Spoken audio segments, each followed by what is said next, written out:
बहनों की लालची भाभी।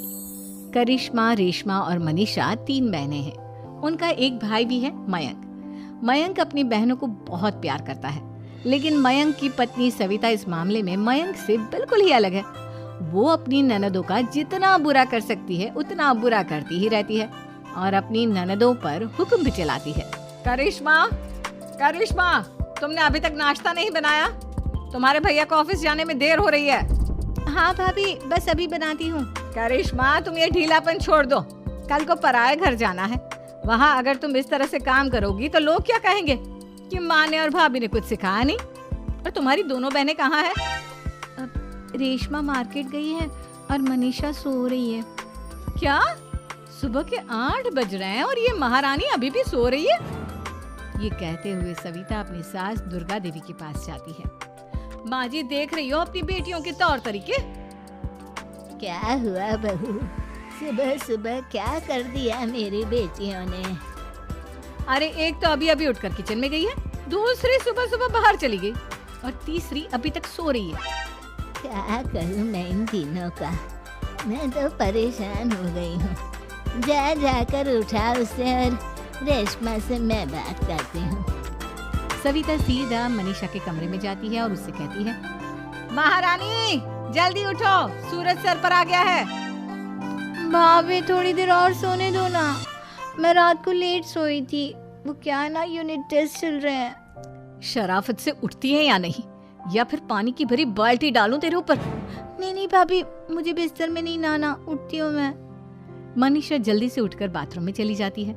सभी आराम से बैठकर नाश्ता कर रहे होते कि तभी रेशमा बाजार से हाथ में सामान लिए आ जाती है। रेशमा को देखते ही सविता उस पर बरस पड़ती है।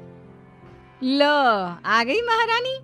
ऐसा भी क्या सामान लाना था जो सुबह आंख मलते ही बाजार की तरफ रवाना हो गई? भाभी, कल आप ही तो चीख रही थी कि घर का सारा सामान मुझे ही लाना पड़ता है, घर में किसी को भी किसी काम से कोई लेना देना नहीं है। अब मैं बाजार जाकर सामान ले आई तो आपको इस बात से भी तकलीफ हो रही है? देख रही हो माँ जी, अपनी बेटी की जुबान कैंची से भी तेज चलती है। और मयंक, आप तो कुछ कहेंगे नहीं अपनी लाडली बहन को। रेशमा, अपनी भाभी से ऐसे बात नहीं करते। चलो माफी मांगो। भैया, मैं क्यों माफी मांगू? आप भाभी से बोलिए ना कि हम पर कम हुक्म चलाया करे। हम इस घर की बेटियां हैं और आपकी पत्नी की ननद है, नौकरानी नहीं। लो, कर लो बात। इनकी भलाई के लिए कुछ भी बोलो तो इन्हें बुरा लग जाता है। इस घर में यही इज्जत है मेरी। देख लो माँ जी, आपकी बेटी किस लहजे में मुझसे बात कर रही है। सविता वहां से चली जाती है। मयंक को बहुत गुस्सा आता है, वो भी वहां से चला जाता है। फिर करिश्मा रेशमा को समझाती है, रेशमा, तुम्हें भाभी से माफी मांग लेनी चाहिए थी ना। लेकिन दीदी, मैंने कुछ किया ही नहीं, तो मैं माफी क्यों मांगू? हाँ करिश्मा दीदी, रेशमा दीदी जैसे ही घर में आई, भाभी ही उन पर चिल्ला रही थी।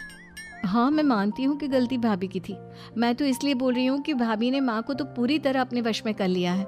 वो हमारी बात सुनती ही नहीं। मयंक भैया हमारे लिए हमेशा खड़े रहते हैं, इसलिए उनकी बात का मान तो तुम्हें रखना चाहिए था ना। कोई फायदा नहीं दीदी, कुछ दिनों की बात और है, भाभी उन्हें भी हमारे खिलाफ भड़का देंगी। फिर वो भी माँ की तरह हमारी किसी बात का विश्वास नहीं करेंगे। इसी तरह सविता अपनी तीनों ननदों को किसी न किसी बात पर परेशान करती रहती थी। एक दिन मयंक अपनी तीनों बहनों के लिए गिफ्ट लाया। करिश्मा, ये तुम्हारे लिए हार का सेट। रेशमा, तुम्हारे लिए सुंदर सी ड्रेस। और मनीषा, तुम्हें किताबें पसंद है ना, तुम्हारे लिए किताबें लाया हूँ। थैंक यू भैया। थैंक यू भैया। थैंक यू भैया। करिश्मा, तुम्हारा नेकलेस कितना सुंदर है। ये भैया कहाँ से ले आए होंगे? मैंने भैया को 3 दिन पहले फोन पर ये डिजाइन दिखाया था और आज भैया ये ले आए। सविता तो अपनी ननदों के गिफ्ट्स देखकर जल गई और करिश्मा का नेकलेस तो उसे भी बहुत पसंद आया था। अपनी बहनों के लिए कितना अच्छा नेकलेस लेकर आए हैं, मुझे कभी कोई गिफ्ट नहीं दिया। मैं आज ही ये हार चुरा लूंगी। रात में सविता करिश्मा का हार चुरा लेती है और इसी तरह उसे अपनी ननदों की जो भी चीज़ अच्छी लगती वो उसे मांगती नहीं, बल्कि रात के अंधेरे में चुरा लेती। इसी तरह दिन बीतते गए और सविता ने मयंक के दिल में भी उसकी बहनों के लिए नफरत पैदा कर दी। एक दिन मयंक ने करिश्मा और रेशमा के लिए रिश्ता देखा और ये बात उसने घर में सबको बताई। माँ, करिश्मा और रेशमा के लिए बहुत अच्छा रिश्ता आया है। वो लोग कल इन्हें देखने आ रहे हैं। आप और सविता मिलकर सारी तैयारी कर लेना। ये सुनकर करिश्मा और रेशमा खुश हो जाती हैं, लेकिन सविता सोचती है, अगर इन दोनों बहनों की शादी हो गई तो घर और बाहर का काम कौन करेगा? मनीषा तो एक नंबर की कामचोर है, उससे तो किसी बात की उम्मीद लगाना ही बेकार है। मुझे इस शादी को रोकना होगा। अगले दिन सभी लड़के वालों के स्वागत की तैयारी करने में लगे होते हैं। तभी मयंक अपनी बहनों से आकर कहता है, तैयार हो गई तुम दोनों? देखो दोनों लड़के बहुत अच्छे हैं, मैं कोई कसर नहीं छोड़ना चाहता, इसलिए तुम उनके सामने अच्छे से बिहेव करना और अपनी भाभी से लड़ने मत लग जाना। करिश्मा, तुम वो नेकलेस पहन लो ना जो मैं तुम्हारे लिए लाया था। भैया मैं बहुत देर से वो नेकलेस ढूंढ रही हूँ, लेकिन मुझे मिल ही नहीं रहा। क्या तुमने नेकलेस खो दिया? तुम्हें पता भी है वो कितना महंगा था? तुम कोई काम ढंग से नहीं कर सकती। मयंक गुस्से में वहां से चला जाता है। थोड़ी देर बाद लड़के वाले भी आ जाते हैं। वो दोनों बहनों को पसंद कर लेते हैं और रिश्ता पक्का हो जाता है। लेकिन सविता के दिमाग में तो कुछ और ही खिचड़ी पक रही थी। वो पंडित जी के पास करिश्मा की कुंडली लेकर जाती है और उन्हें पैसे देकर करिश्मा की कुंडली बदलवा देती है। जब लड़के वालों के पास करिश्मा की कुंडली जाती है तो वो दुर्गा को फोन करते हैं। बहन जी, हमने करिश्मा की कुंडली अपने पंडित जी को दिखाई थी। आपकी बेटी की कुंडली नहीं बल्कि दोषों का पिटारा है।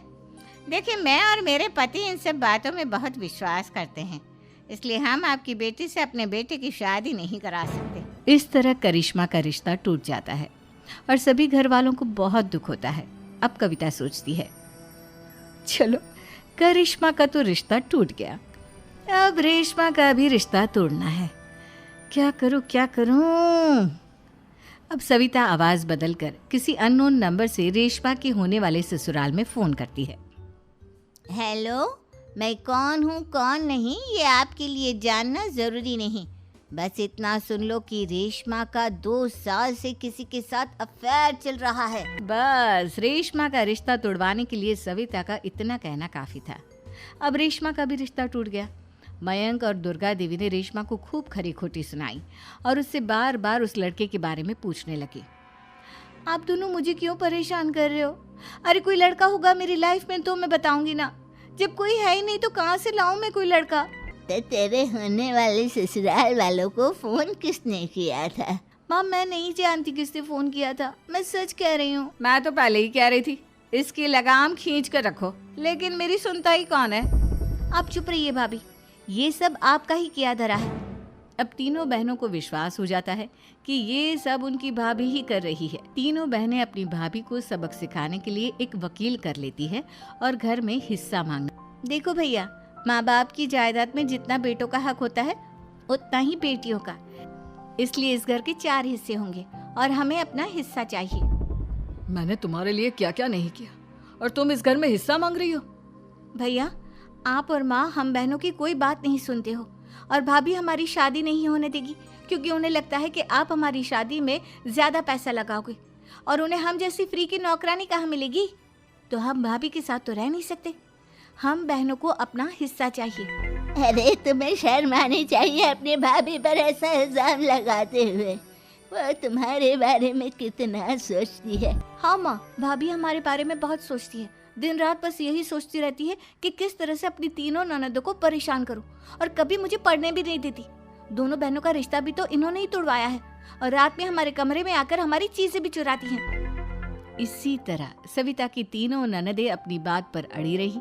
अब कोर्ट में तारीख भी शुरू हो गई। जब सविता को लगा कि उसकी तीनों ननद इतनी आसानी से नहीं मानने वाली, तो उसने अपने पति और सास को सारी सच्चाई बता दी और अपनी तीनों ननद से माफी मांगी।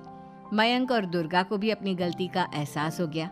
अब सविता खुद करिश्मा और रेशमा के लिए अच्छा रिश्ता ढूंढती है और उनकी शादी करवाती है।